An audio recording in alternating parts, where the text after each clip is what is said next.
अरे सुनो सुनो गांव वालों, अरे मेरी फसल पक चुकी है भैया। अरे वंशी काका, अरे बस 1-2 दिन में फसल कटेगी है।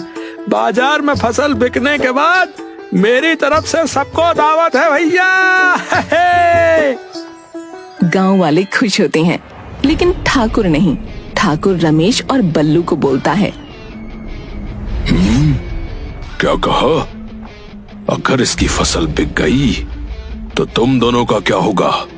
सोचो, तुम दोनों बस फसल बोते रहे और देखो फल ये ले गया।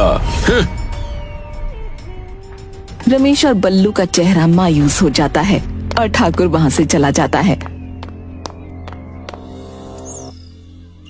अगले दिन सुबह हरिया अपने घर में सो रहा है, तभी उसको बूंदाबांदी की आवाज आती है। हरिया उठकर देखता है तो हैरान रह जाता है, क्योंकि बारिश बहुत हो चुकी है। उसकी आधी फसल पानी में डूब चुकी है। अरे अरे नहीं, अरे अरे ये नहीं हो सकता। अरे नहीं नहीं नहीं, मैंने कर्ज लेकर ये फसल बोई थी। नहीं। अरे हरिया, अरे चिंता ना कर भाई, भगवान के घर देर है पर अंधेर नहीं। इस बार फसल गई, अगली बार सब दुगना होगा भाई, है?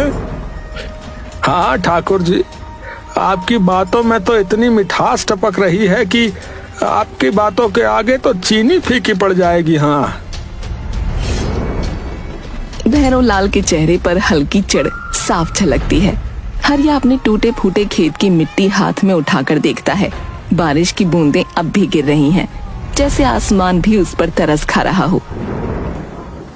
हे धरती मैया, अरे कुछ तो कर दो, वरना अब हल नहीं।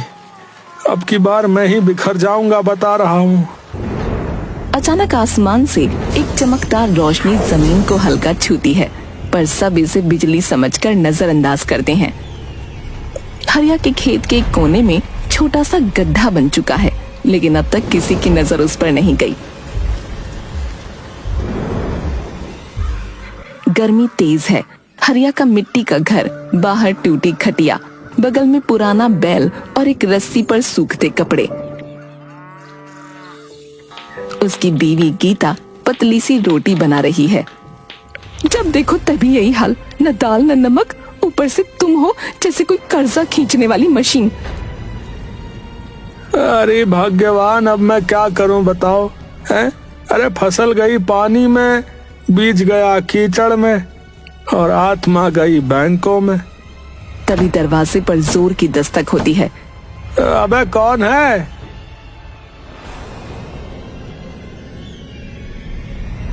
हरिया, छुपने से कर्जा माफ नहीं होता भाई, बाहर निकल। अरे राम भरोसे भैया, अरे थोड़ा वक्त दे दो, हालत देखो क्या हो रही है। अरे हालत नहीं देखता बैंक भैया, अगली बार ट्रैक्टर ले जाएंगे बता रहे। इस बार तू जा अपनी साइकिल पे ही। और वो जो बैल वाला है ना, वो भी काफी हेल्दी लग रहा है, बैंक में बेच देंगे। हाँ, बैल को मत घूरो बता रहा हूँ, वो भी तुम्हें बुरा कहने लगेगा नहीं तो। हाँ। बैल बोलेगा कर्जा तूने लिया, काटा मैं जाऊं। हाँ भाई, 1 हफ्ते का वक्त है, नहीं चुकाया तो सब उठा के ले जाएंगे बता रहे भैया। घर, बैल, खटिया, और अगर ज्यादा बोलोगे तो बीबी का चूल्हा भी। हाँ। गीता गुस्से से बेलन उठाकर दरवाजे की तरफ आती है। ओए राम भरोसे, ज्यादा हाँकने लगे तो इसी बेलन से लोन की किस्त निकाल दूंगी। अरे भाग्यवान, तू तो सरकार से भी तेज बेलन चलाती है। याद रखना हरिया, खेत गया अब घर जाएगा, और अगली बार बेलन नहीं बुलडोजर लाएंगे। तीनों निकल जाते हैं। हरिया की आंखें भर आती हैं। तुम चिंता मत करो जी, भगवान बड़ा है, कोई ना कोई रास्ता निकाल देगा। अरे रास्ता अब सिर्फ एक ही है राम, या तो चमत्कार हो जाए या फिर मैं। सूरज ढल रहा है।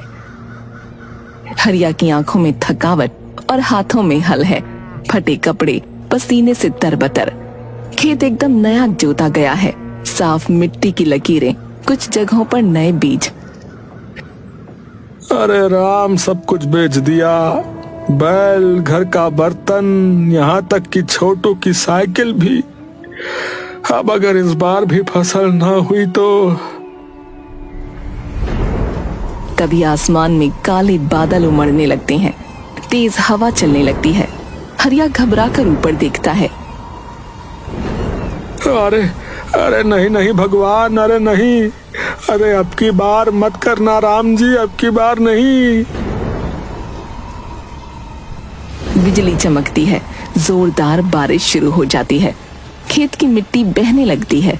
हरिया अपने बीज बचाने की कोशिश करता है, लेकिन तेज बारिश में फिसल कर कीचड़ में गिर जाता है। अरे अरे प्रभु, क्यों करते हो मेरे साथ ये सब, क्यों होता है? अरे अरे मजा आता है क्या भगवान? अरे गरीब को रुला के मजा आता है क्या है? मैंने कुछ नहीं मांगा प्रभु। अरे ना महल मांगा, ना गाड़ी मांगी, बस एक फसल मांगी, एक फसल, ताकि छोटू को 2 रोटी खिला सकूं भगवान। वो घुटनों के बल गिर पड़ता है। जमीन को पकड़कर रोने लगता है। सब कुछ चला गया प्रभु, सब कुछ चला गया। राम, अब क्या बचा है मेरे पास? क्या बचा है मेरे पास? बोलो, क्या बचा है मेरे पास? धीरे धीरे बारिश कम होती है और वो अचानक हल्की सी चमक महसूस करता है। मिट्टी के एक हिस्से में कुछ चमक रहा है। हरिया झट से नजरें साफ करता है, कीचड़ हटाता है और देखता है वहाँ एक छोटा हीरा पड़ा है। ये क्या है भाई? वो आसपास ध्यान से देखने लगता है। खेत की हर लकीर में, हर कोने में छोटे छोटे चमचमाते हीरे। ये फिर से? उसके होंठ कांपते हैं, आंखों से आंसू निकलते हैं, इस बार खुशी के।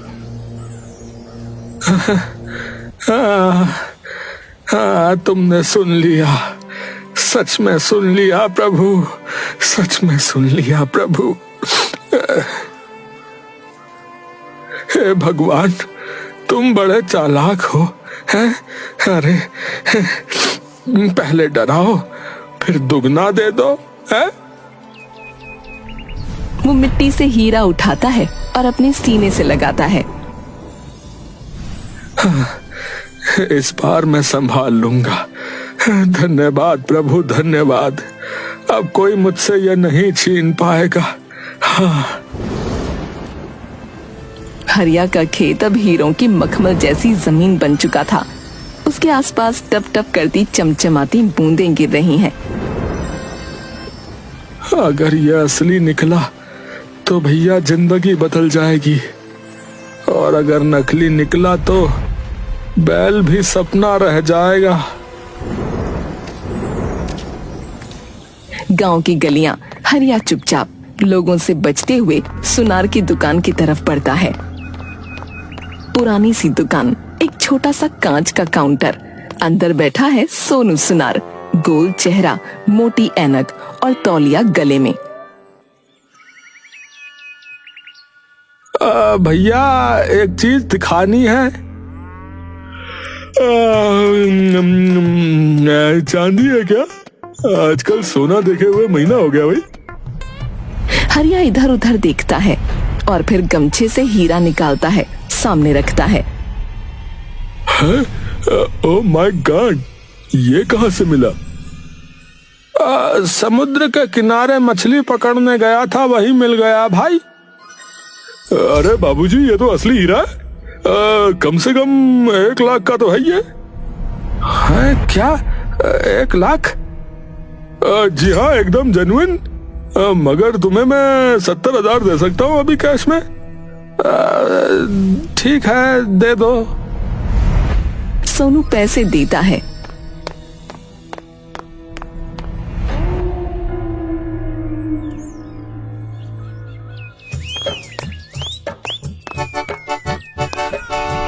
हर बार वो पैसे लेकर पहले कर्ज चुकाता, राम भरोसे को, फिर पिंकी को, घर की मरम्मत करवाता है।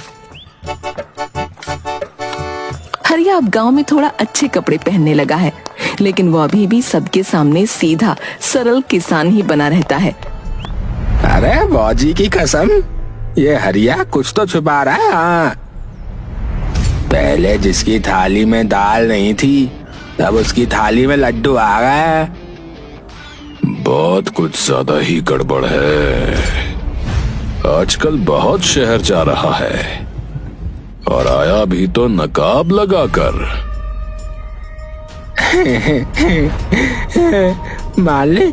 मालिक कहीं ये हीरे वीरे तो नहीं बेच रहा? तीनों ठहाका लगाते हैं, लेकिन अब उनकी आंखों में जलन भी है और चालाकी भी।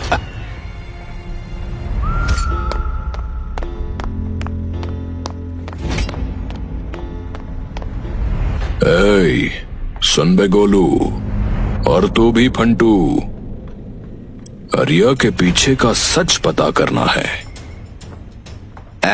मतलब जासूसी है? मिशन हीरा शुरू करें?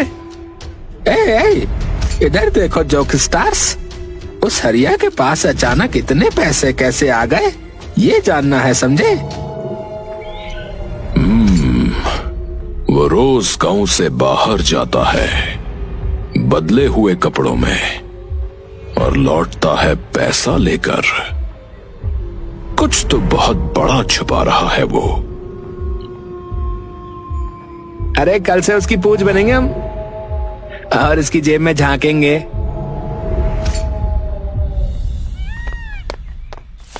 गोलू और फंटू झाड़ियों में छिपकर हरिया का पीछा करते हैं। हरिया खेत में मिट्टी कुरेद कर कुछ निकालता है। गोलू दूरबीन से देखता है। ए फंटू, वो क्या चमक रहा है बे? क्या चमक रहा है वो? है? क्या चमक रहा है? क्या? अबे हीरा यार। गोलू और फंटू हाँफते हुए वापस आते हैं। भैरव लाल, पिंकी और संजू सामने बैठकर इंतजार कर रहे होते हैं। मालिक, आपके खेत वाला हरिया हीरों का बाप बन गया है मालिक। अरे हीरे उग रहे हैं उसके खेत में जैसे मूंगफली। अब उसकी जमीन भी हमारी होगी और हीरे भी। चलो दिखा दे उसे हम उसकी असली जगह। आज वो सब कुछ खोने वाला है।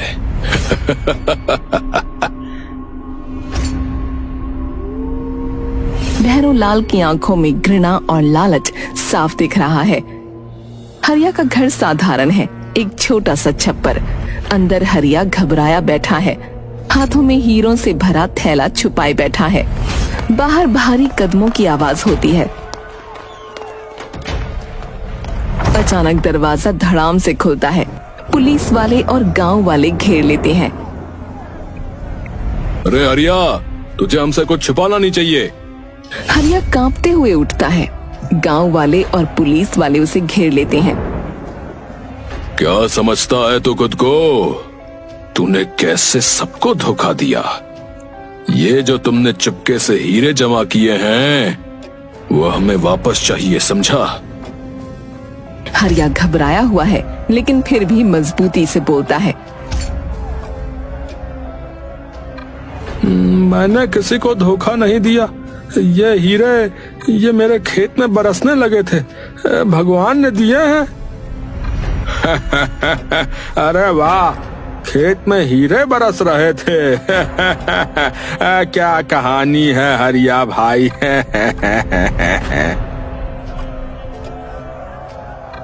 गांव वाले जोर जोर से हंसते हैं। अरे ये कोई बचकानी बात तो नहीं चलेंगी, समझा?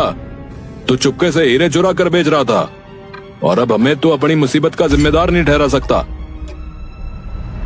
हरिया का चेहरा सफेद पड़ जाता है। वो हाथ जोड़कर कहता है,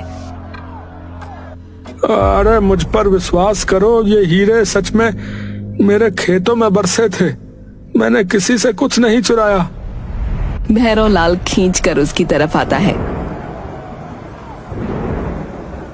अगर तू सही है तो फिर ये हीरे तुझे वापस देने होंगे या फिर हम तुझे हरियाणा पुलिस के हवाले करेंगे, समझा? ताकि तेरी सजा तय हो सके, समझा? हरिया की आंखों में डर है, लेकिन वो समझ नहीं पाता कि क्या करे। वो घर से हीरे निकालता है और भैरव लाल की ओर बढ़ाता है। गांव वाले धीरे धीरे हीरे लेकर बाहर जाने लगते हैं। भैरव लाल उन सबको देख रहा है और उसकी आंखों में एक खौफनाक जीत का भाव है। अब से तुम इस गांव में कुछ भी नहीं रहोगे, ये तुम्हारी सजा है हरिया भाई।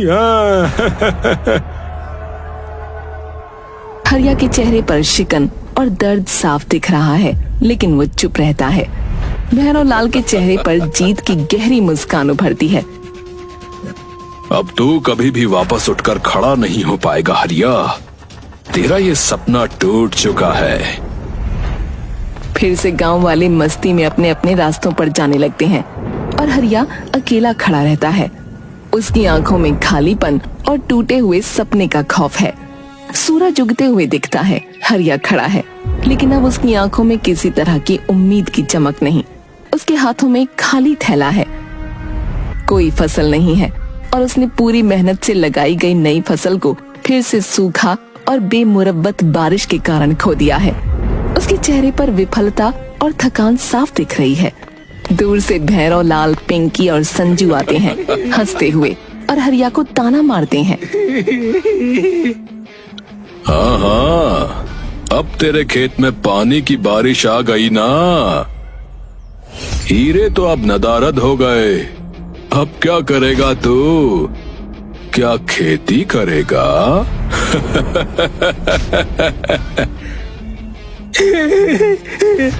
अब तो तुझे कहीं भी खड़ा होते देख हमें मजा आता है। हरिया भाई, वैसे क्या तुझे लगता था कि हरिया बनके तू अमीर हो जाएगा? बोल बोल। अचानक एक सुबह जब सूरज की रोशनी खेतों में फैल रही होती है,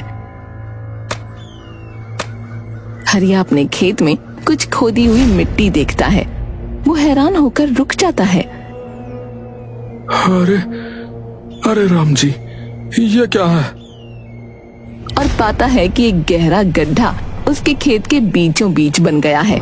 गड्ढे के अंदर चमकते हुए हीरे बिखरे पड़े हैं, जो बारिश के दौरान जमा हो गए थे।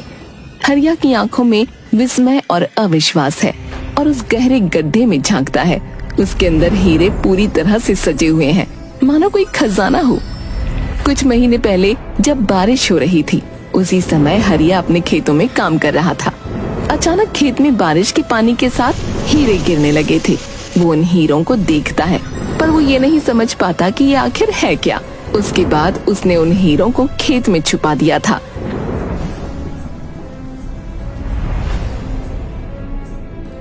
हरिया गड्ढे के अंदर से हीरे निकालता है, एक एक करके। उसकी आंखों में आंसू आ जाते हैं, लेकिन वो खुशी से भरा हुआ है। वो महसूस करता है कि ये उसकी मेहनत का फल है। अंततः मेरे खेतों का असली खजाना मुझे मिल ही गया। यही है वो जो मुझे चाहिए था। हाँ, धन्यवाद प्रभु, धन्यवाद। वो धीरे धीरे बाहर आकर हीरे अपने हाथ में पकड़े हुए अपनी तकदीर को समझता है। जिसकी किस्मत में जो लिखा है उसे कोई नहीं छीन सकता। मेहनत और सच्चाई कभी ना कभी अपने फल जरूर देती है, चाहे वक्त कितना भी कठिन क्यों ना हो।